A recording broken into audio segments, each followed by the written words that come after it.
माझी लाडकी बहीण योजनेमध्ये झाले आहेत प्रमुख 5 बदल।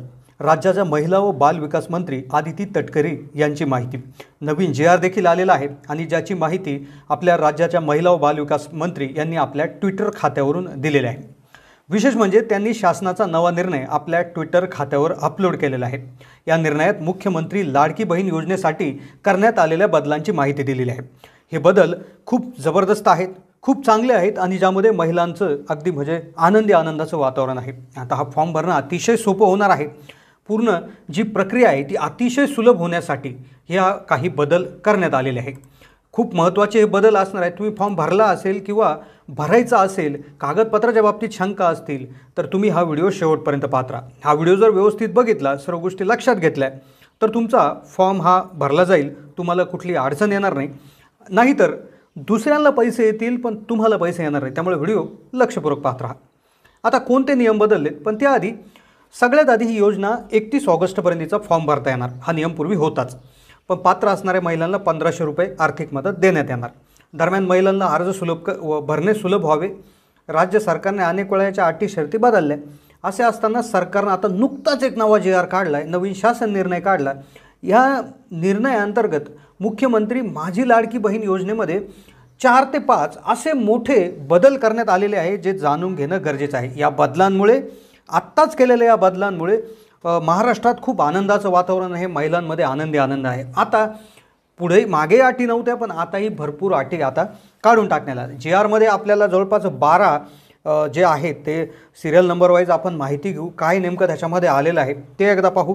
आणि यामध्ये अजूनही एक सांगितलं आले की एक चूक तुम्ही जर यामध्ये केली तर सगळं बरोबर असताना देखील तुमचे पैसे येणार नाही। त्यामुळे यात एक अशी चूक तुम्हाला जी निक्षून टाळायची आहे ती बऱ्याचशा महिलांकडून होऊ शकते। ती चूक देखील यामध्ये आपण व्हिडिओच्या शेवटच्या भागात सांगणार आहे। पूर्ण व्हिडिओ पाहिला पण शेवटचा भाग जर बघितला नाही तर माझ्या मते हा व्हिडिओ पाहून काहीच उपयोग नाही। त्यामुळे व्हिडिओ शेवटपर्यंत नक्की पहा। पहिला जो याच्यामध्ये शासन निर्णयामध्ये सांगण्यात आलेला आहे की कुटुंब म्हणजे कुटुंबाची व्याख्या काय। आता भरपूर लोक विचारतात आमच्या कुटुंबात इतक्या महिला आहेत, तितक्या महिला आहे, मग कुटुंब म्हणजे काय? तर कुटुंबाची व्याख्या जी आर नुसार आहे असं आहे, कुटुंब याचा अर्थ पती पत्नी आणि त्यांची अविवाहित मुले किंवा मुली, ही कुटुंबाची व्याख्या आहे। दुसरा याच्यामध्ये जो बदल शासन निर्णय सांगितण्यात आलेला आहे, ज्या नवविवाहित महिला आहे तर त्यांच्या बाबतीत तिचं नाव रेशन कार्डावर लगेच लावणं शक्य होत नाही।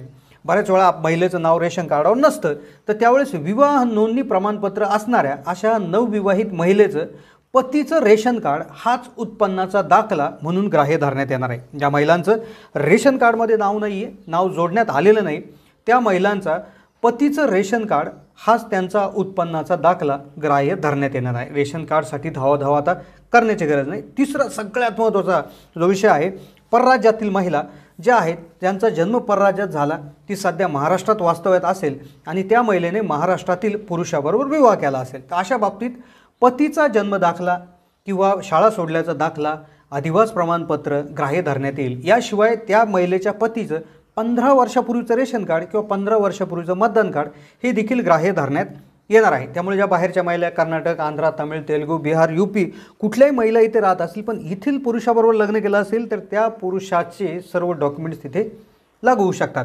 सगळ्यात मोठी अडचण याच्यामध्ये बँक खात्यासंदर्भात आहे। बँक खात्यासंदर्भात देखील यामध्ये एक असा विशेष नियम बदलला आहे ज्यामुळे महिलांमध्ये प्रचंड आनंद आहे।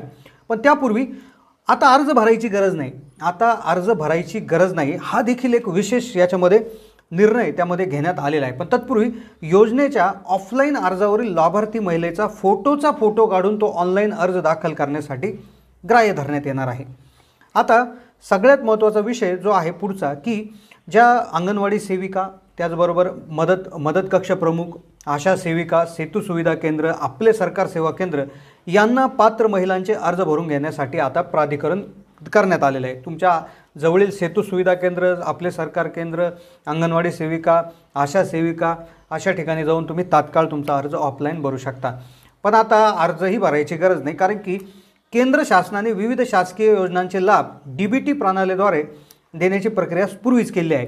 म्हणजे उदाहरणार्थ तुम्ही PM किसान, पोषण, MNRGEGS, PM संविधिनी, JSY, PMVY म्हणजे अशा कोणत्याही योजनेचा तुम्ही जर लाभ घेत असाल तर मुख्यमंत्री माझी लाडकी बहीण योजनेच्या अटी शर्तीनुसार तुम्ही जर पात्र ठरत असाल तर तुमची माहिती ऑलरेडी सरकारकडे आहे मग त्यांचं KYC आधार ऑथेंटिकेशन पूर्वीच झालेलं आहे.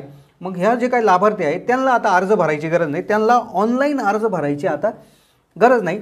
तर अशा पात्र लाभार्थ्यांनी फक्त एक त्या ठिकाणी ऑफलाईन अर्ज भरून द्यायचा आहे आणि त्यांना आपोआप त्या ठिकाणी हे येणार आहे. त्यानंतर पुढचा जो बदल आहे तर तो बँक खात्याच्या संदर्भात आहे. ही चूक झाली तर फार प्रॉब्लेम होऊ शकतो, पण त्याआधी की ज्या ग्रामस्तरीय समित्या आहेत तर त्या स्थापन करण्याचे निर्णय दिलेले आहेत. तालुका वार्डस्तरीय समित्या या देखील पात्र लाभार्थ्याची निवड करून त्या ठिकाणी देण्यात आलेले आहे. आता सगळ्यात महत्त्वाचा प्रश्न येतो की यादी कधी येणार. तर यादीविषयी देखील एक विशेष गोष्ट याच्यामध्ये सांगण्यात अशी आलेली आहे की जी काही यादी असणार आहे तर ही जी यादी आहे तर ती ग्रामस्तरीय समितीमार्फत अंतिम लाभार्थी महिलांच्या यादीचे प्रत्येक शनिवारी आणि आवश्यकतेनुसार गाव चावडीवर वाचन करण्यात यावे असे निर्देश या निर्णयामध्ये देण्यात आलेले आहेत. म्हणजे ज्या महिला पात्र असतील तर त्यांची यादी तात्काळ तुम्हाला तुमच्या गाव चावडीवर त्या ठिकाणी वाचून दाखवण्यात येईल. सदर प्रसिद्ध करण्यात आलेल्या यादीवर हरकती प्राप्त झाल्यास त्याचे निराकरण करण्यात येणार आहे आणि त्याचबरोबर त्याचं डुप्लिकेशन देखील टाळण्यात त्यामुळे येणार आहे. या व्यतिरिक्त ज्या वार्डस्तरीय समिती, तालुकास्तरीय समिती आता ब अशा महानगरपालिकांपुरत्या मर्यादित न राहता सर्व महानगरपालिका क्षेत्रात वार्डस्तरीय समिती गठीत करण्यात येणार आहे. बँक खात्याच्या संदर्भात एक अशी चूक आहे जी जर तुम्ही केली तर योजनेचे पैसे बाकीच्यांना भेटतील पण तुम्हाला भेटणार नाही. पण बँक खात्याच्या संदर्भात या शासन निर्णयामध्ये एक महत्त्वाचा निर्णय, एक पॉईंट असा घेण्यात आला आहे जो म्हणजे आता सदर योजनेचा लाभ घेण्यासाठी पोस्ट ऑफिसचं बँक खातं आता ग्राह्य धरण्यात येणार आहे. पोस्ट ऑफिसचं खातं तुमचं असेल तर ते आता ग्राह्य धरण्यात येणार आहे. या व्यतिरिक्त एक महत्त्वाची चूक तुम्ही याच्यामध्ये अशी टाळायची आहे की आता कागदपत्रांच्या ज्या काही अटी शिथिल केलेल्या आहेत, जे आधीच लाभ घेत आहेत त्यांच्यासाठी आता ऑफलाईनच अर्ज आहे, ऑनलाईन अर्ज भरण्याची गरज नाही आहे. त्याचबरोबर तुम्ही आता फक्त एक काळजी याच्यामध्ये अशी घ्यायची आहे की तुमचा अकाउंट नंबर तुमची म्हणजे अशा बँक खात्याचा अकाउंट नंबर तुम्ही दिला पाहिजे की जिथं तुमचं आधार लिंकिंग ऑलरेडी झालेलं आहे. त्याचबरोबर अशी बँक द्यायची आहे की जिला IFSC कोड आहे, पोस्ट ऑफिसही चालते.